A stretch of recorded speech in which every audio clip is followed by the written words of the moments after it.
Animal Farm, Chapter 6. All that year the animals worked like slaves. But they were happy in their work, they grudged no effort or sacrifice, well aware that everything that they did was for the benefit of themselves and those of their kind who would come after them, and not for a pack of idle, thieving human beings. Throughout the spring and summer they worked a 60-hour week, and in August Napoleon announced that there would be work on Sunday afternoons as well. This work was strictly voluntary, but any animal who absented himself from it would have his rations reduced by half. Even so, it was found necessary to leave certain tasks undone. The harvest was a little less successful than in the previous year, and 2 fields which should have been sown with roots in the early summer were not sown because the ploughing had not been completed early enough. It was possible to foresee that the coming winter would be a hard one. The windmill presented unexpected difficulties. There was a good quarry of limestone on the farm, and plenty of sand and cement had been found in one of the outhouses, so that all the materials for building were at hand. But the problem the animals could not at first solve was how to break up the stone into pieces of suitable size. There seemed no way of doing this except with picks and crowbars, which no animal could use, because no animal could stand on his hind legs. Only after weeks of vain effort did the right idea occur to somebody, namely, to utilize the force of gravity. Huge boulders, far too big to be used as they were lying all over the bed of the quarry. The animals lashed ropes round these, and then all together, cows, horses, sheep, any animal that could lay hold of the rope, even the pigs sometimes joined in. At critical moments they dragged them with desperate slowness up the slope to the top of the quarry, where they were toppled over the edge, to shatter to pieces below. Transporting the stone when it was once broken was comparatively simple. The horses carried it off in cartloads, the sheep dragged single blocks, even Muriel and Benjamin yoked themselves into an old governess cart and did their share.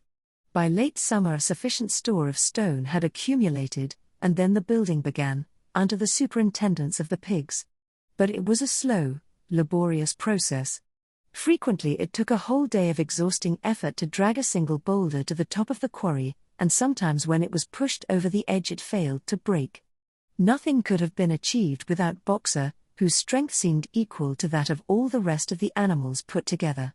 When the boulder began to slip and the animals cried out in despair at finding themselves dragged down the hill, it was always Boxer who strained himself against the rope and brought the boulder to a stop. To see him toiling up the slope inch by inch, his breath coming fast, the tips of his hoofs clawing at the ground, and his great sides matted with sweat, filled everyone with admiration. Clover warned him sometimes to be careful not to overstrain himself, but Boxer would never listen to her. His 2 slogans, "I will work harder" and "Napoleon is always right," seemed to him a sufficient answer to all problems. He had made arrangements with the cockerel to call him 3/4 of an hour earlier in the mornings instead of half an hour. And in his spare moments, of which there were not many nowadays, he would go alone to the quarry, collect a load of broken stone, and drag it down the site of the windmill unassisted. The animals were not badly off throughout that summer, in spite of the hardness of their work. If they had no more food than they had had in Jones's day, at least they did not have less.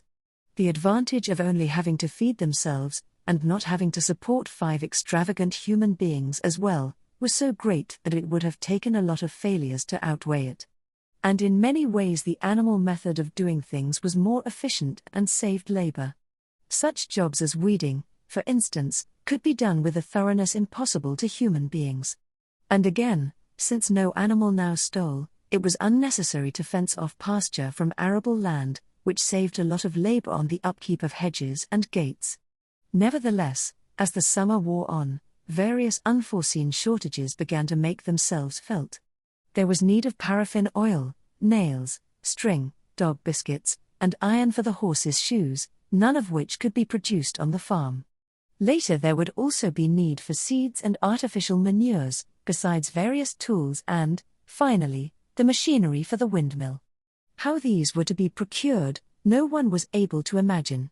One Sunday morning, when the animals assembled to receive their orders, Napoleon announced that he had decided upon a new policy. From now onwards Animal Farm would engage in trade with the neighboring farms, not, of course, for any commercial purpose, but simply in order to obtain certain materials which were urgently necessary. The needs of the windmill must override everything else, he said. He was therefore making arrangements to sell a stack of hay and part of the current year's wheat crop, and later on, if more money were needed, it would have to be made up by the sale of eggs, for which there was always a market in Willingdon. The hens, said Napoleon, should welcome this sacrifice as their own special contribution towards the building of the windmill. Once again the animals were conscious of a vague uneasiness. Never to have any dealings with human beings, never to engage in trade, never to make use of money, had not these been among the earliest resolutions passed at that first triumphant meeting after Jones was expelled? All the animals remembered passing such resolutions, or at least they thought that they remembered it. The 4 young pigs who had protested when Napoleon abolished the meetings raised their voices timidly, but they were promptly silenced by a tremendous growling from the dogs. Then, as usual, the sheep broke into 4 legs good, 2 legs bad. And the momentary awkwardness was smoothed over. Finally Napoleon raised his trotter for silence and announced that he had already made all the arrangements. There would be no need for any of the animals to come in contact with human beings, which would clearly be most undesirable. He intended to take the whole burden upon his own shoulders. A Mr. Whymper, a solicitor living in Willingdon, had agreed to act as intermediary between Animal Farm and the outside world, and would visit the farm every Monday morning to receive his instructions. Napoleon ended his speech with his usual cry of "Long live Animal Farm!" And after the singing of Beasts of England the animals were dismissed. Afterwards Squealer made a round of the farm and set the animals' minds at rest. He assured them that the resolution against engaging in trade and using money had never been passed, or even suggested. It was pure imagination, probably traceable in the beginning to lies circulated by Snowball. A few animals still felt faintly doubtful, but Squealer asked them shrewdly, "Are you certain that this is not something that you have dreamed, comrades? Have you any record of such a resolution? Is it written down anywhere?" And since it was certainly true that nothing of the kind existed in writing, the animals were satisfied that they had been mistaken. Every Monday Mr. Whymper visited the farm as had been arranged. He was a sly-looking little man with side whiskers, a solicitor in a very small way of business, but sharp enough to have realized earlier than anyone else that Animal Farm would need a broker and that the commissions would be worth having. The animals watched his coming and going with a kind of dread, and avoided him as much as possible. Nevertheless, the sight of Napoleon, on all fours, delivering orders to Whymper, who stood on 2 legs, roused their pride and partly reconciled them to the new arrangement. Their relations with the human race were now not quite the same as they had been before. The human beings did not hate Animal Farm any less now that it was prospering; indeed, they hated it more than ever. Every human being held it as an article of faith that the farm would go bankrupt sooner or later, and, above all, that the windmill would be a failure. They would meet in the public houses and prove to one another by means of diagrams that the windmill was bound to fall down, or that if it did stand up, then that it would never work. And yet, against their will, they had developed a certain respect for the efficiency with which the animals were managing their own affairs. One symptom of this was that they had begun to call Animal Farm by its proper name and ceased to pretend that it was called the Manor Farm. They had also dropped their championship of Jones, who had given up hope of getting his farm back and gone to live in another part of the county. Except through Whymper, there was as yet no contact between Animal Farm and the outside world, but there were constant rumors that Napoleon was about to enter into a definite business agreement either with Mr. Pilkington of Foxwood or with Mr. Frederick of Pinchfield, but never, it was noticed, with both simultaneously. It was about this time that the pigs suddenly moved into the farmhouse and took their residence there. Again the animals seemed to remember that a resolution against this had been passed in the early days, and again Squealer was able to convince them that this was not the case. It was absolutely necessary, he said, that the pigs, who were the brains of the farm, should have a quiet place to work in. It was also more suited to the dignity of the leader, for of late he had taken to speaking of Napoleon under the title of leader to live in a house than in a mere sty. Nevertheless, some of the animals were disturbed when they heard that the pigs not only took their meals in the kitchen and used the drawing room as a recreation room, but also slept in the beds. Boxer passed it off as usual with Napoleon is always right, but Clover, who thought she remembered a definite ruling against beds, went to the end of the barn and tried to puzzle out the 7 commandments which were inscribed there. Finding herself unable to read more than individual letters, she fetched Muriel. "Muriel," she said, "read me the 4th commandment. Does it not say something about never sleeping in a bed?" With some difficulty Muriel spelt it out. "It says, 'No animal shall sleep in a bed with sheets,'" she announced finally. Curiously enough, Clover had not remembered that the 4th commandment mentioned sheets, but as it was there on the wall, it must have done so. And Squealer, who happened to be passing at this moment, attended by 2 or 3 dogs, was able to put the whole matter in its proper perspective. "You have heard then, comrades," he said, "that we pigs now sleep in the beds of the farmhouse? And why not? You did not suppose, surely, that there was ever a ruling against beds. A bed merely means a place to sleep in. A pile of straw in a stall is a bed, properly regarded. The rule was against sheets, which are a human invention. We have removed the sheets from the farmhouse beds, and sleep between blankets. And very comfortable beds they are too. But not more comfortable than we need, I can tell you, comrades, with all the brainwork we have to do nowadays. You would not rob us of our repose, would you, comrades? You would not have us too tired to carry out our duties? Surely none of you wishes to see Jones back." The animals reassured him on this point immediately, and no more was said about the pigs sleeping in the farmhouse beds. And when, some days afterwards, it was announced that from now on the pigs would get up an hour later in the mornings than the other animals, no complaint was made about that either. By the autumn the animals were tired but happy. They had had a hard year, and after the sale of part of the hay and corn, the stores of food for the winter were none too plentiful, but the windmill compensated for everything. It was almost half built now.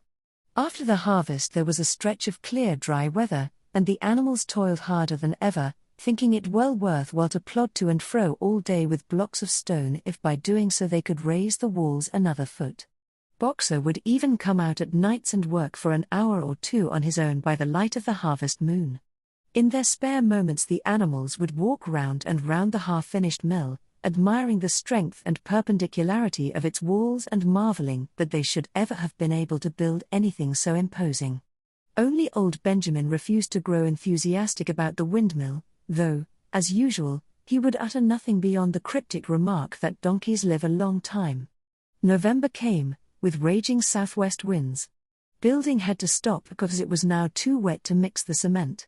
Finally there came a night when the gale was so violent that the farm buildings rocked on their foundations and several tiles were blown off the roof of the barn.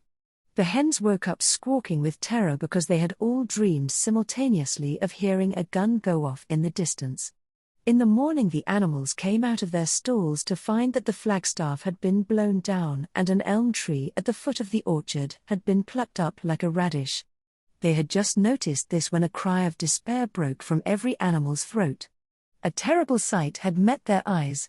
The windmill was in ruins. With one accord they dashed down to the spot. Napoleon, who seldom moved out of a walk, raced ahead of them all. Yes, there it lay, the fruit of all their struggles, level to its foundations, the stones they had broken and carried so laboriously scattered all around. Unable at first to speak, they stood gazing mournfully at the litter of fallen stone. Napoleon paced to and fro in silence, occasionally snuffing at the ground. His tail had grown rigid and twitched sharply from side to side, a sign in him of intense mental activity. Suddenly he halted as though his mind were made up. "Comrades," he said quietly, "do you know who is responsible for this? Do you know the enemy who has come in the night and overthrown our windmill? Snowball." He suddenly roared in a voice of thunder. "Snowball has done this thing, in sheer malignity, thinking to set back our plans and avenge himself for his ignominious expulsion. This traitor has crept here under cover of night and destroyed our work of nearly a year. Comrades, here and now I pronounce the death sentence upon Snowball. Animal hero, second class, and half a bushel of apples to any animal who brings him to justice. A full bushel to anyone who captures him alive. The animals were shocked beyond measure to learn that even Snowball could be guilty of such an action. There was a cry of indignation, and everyone began thinking out ways of catching Snowball if he should ever come back. Almost immediately the footprints of a pig were discovered in the grass at a little distance from the knoll. They could only be traced for a few yards, but appeared to lead to a hole in the hedge. Napoleon snuffed deeply at them and pronounced them to be Snowballs. He gave it as his opinion that Snowball had probably come from the direction of Foxwood Farm. "No more delays, comrades," cried Napoleon when the footprints had been examined. "There is work to be done. This very morning we begin rebuilding the windmill, and we will build all through the winter, rain or shine. We will teach this miserable traitor that he cannot undo our work so easily. Remember, comrades, there must be no alteration in our plans, they shall be carried out to the day. Forward, comrades. Long live the windmill. Long live Animal Farm."